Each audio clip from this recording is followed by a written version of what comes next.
Ready to unleash the power of external data in your N8n workflows? Let's dive into how to import JSON data into N8n. Step by step.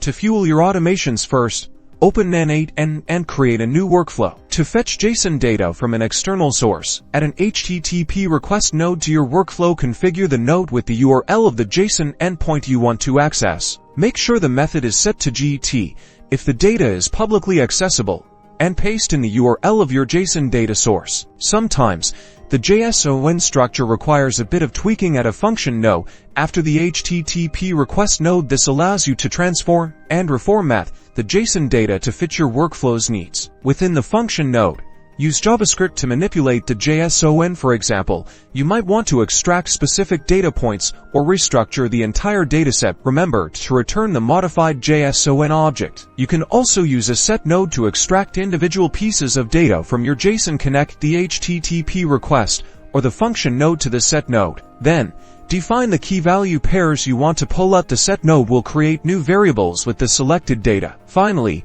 use the imported JSON data in the subsequent nodes of your workflow. Whether it's sending emails, updating databases, or triggering other services, your JSON data is now seamlessly integrated. And that's it. You've successfully imported JSON data into N8n, opening up a world of possibilities for your automations. Now go build something awesome.